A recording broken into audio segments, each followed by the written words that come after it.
What's going on, everyone? Joe here with JoesDTF.com. Thank you so much for tuning into another video. Make sure you hit that like and subscribe. Leave some questions in the comments if you have any. I'll get to them, I promise you.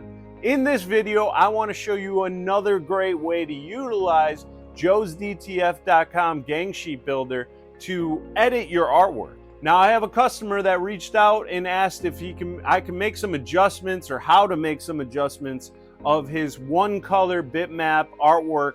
And I know not everybody has access to graphic design software, or they might not even know what to do with it. So I'm going to take you through a step-by-step process to show you how you can make color variations with your existing artwork right in Joe's Gang Sheet Builder. So follow along. Okay, we're in JoesDTF.com. We're going to go to build a gang sheet. In build a gang sheet, we're going to upload the artwork. Okay, so my file looks good, my DPI is good. So the first thing I want to do is go to edit image. Okay, here I already noticed that my artwork has a white background that I don't want. I'm going to remove that first, and I'm going to go to remove replace color. I'm going to click on the swatch, take the eyedrop tool, click on the background pixel, which is white, exit out of that, and I'm going to hit remove color. Okay, so that cleaned up my background. Now I have my one color. Now if you want to adjust this to another color, you can do that right here. So the first thing I'm going to do now is go back to my eyedrop tool. I'm going to click on one of the pixels of the colors here. And now right below that, I have replace selected color with. I'm going to check that box. I'm going to click on that swatch, and here is where you're going to decide what color you want to change it to. So in this case, I'm going to just pick red. If you know a specific color value, you can type that in, but I'm going to go up to red here and then click remove color. Alright, so that changed it, but I notice there's still some black trim on my design, and that's going to print if I don't change it. So I'm going to go back to the top swatch here, click my eyedrop tool, and I'm going to click on one of the pixels on that border, and I'm not going to adjust the color below it, the second swatch where I'm replacing the color with, because I want it to be all concise. So I'm just going to hit remove color.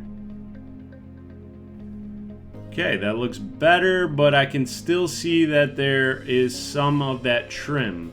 So you might have to do this a couple times. And again, you're going to go back to the top swatch, take the eyedrop tool, click on one of the pixels, and hit remove color again. Still some more.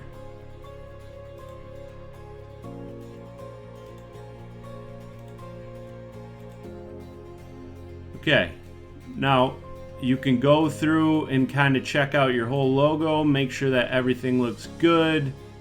If you still see little bits and pieces that are still not matching up, you can take time and adjust them. So if I see a spot here,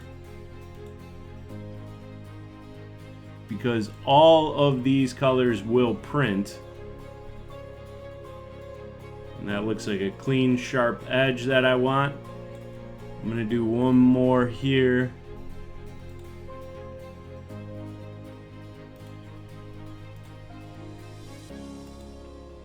Okay, this looks perfect to me. And again, you can go down to background color, put a solid color behind it so you can see what it looks like on other colors. Now I notice I do have some discoloration here that you might want to check out, because all that is going to print.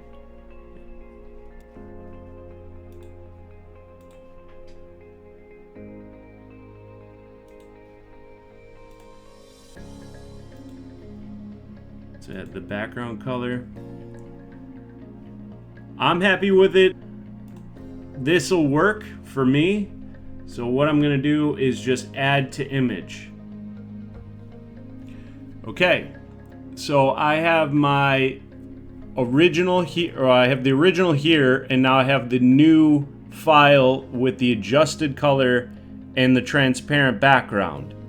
Now I want to adjust it to the size I want, and then I can add it. Now, if I wanted to change it to another color, what I'm going to do here, say I want blue, I'm going to duplicate this file, because now I know the color values are consistent all the way through and it doesn't have a background. So I'm going to keep that, but I'm going to click Edit Image on the second file. So I'm going to go back to the Remove Replace. I'm going to take my eyedrop tool, I'm going to click on one of the pixels, and I'm going to replace it with, let's say, a blue. So again, if you have a color value you know you want to use, I'm just picking a random blue, and I'm going to click Remove Color. And there is another option. Now I know that all those other pixels were fixed, so I don't need to worry about constantly adjusting them like I did the first one. This one is good to go, and I'm going to hit Add to Image. Okay, so now I have my blue version, my red version. You can keep doing this, so on and so forth, adjust the colors while you're here in the gang sheet builder. My files look good. If I don't want to hang on to the original one, just in case I forget to do the edits on it, I want to delete it out of my my uploaded images, and now I'm just going to keep the ones I know I want to print with the colors adjusted. And you can keep using this over and over again to adjust to the solid colors. I can adjust my quantities and create my gang sheet. And there is my gang sheet with my two colors. If I wanted to go back and save this, or if I wanted to see if I needed more colors to add, I can save my gang sheet, name it something, we'll say Beavers. I'm going to save that into my designs. So now if I am not ready to check out yet, and say I have to go back and do something else and leave out of here, and the next day I come back, I want to adjust another color, I can go into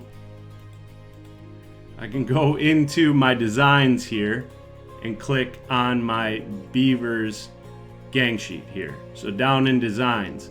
So you want to exit out of that initial screen and come into your saved designs, and I have this where I can continue to build on my gang sheet. So that's it. And that's all it takes. I hope that helped. I hope that cleared up a little bit and gave you some confidence to try it out for yourself. We have great tools right at JoesDTF.com. Now, it isn't perfect. There are definitely better ways that you can get these projects done, but you kind of need to know how to use graphic software, or you might know somebody that has that. They can make these adjustments otherwise.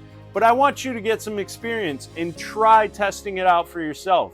And I really do want to stress to make sure that everybody uploading their artwork knows that they are uploading with a transparent background. They don't have that big blocky square in the background, because everything you upload is going to print.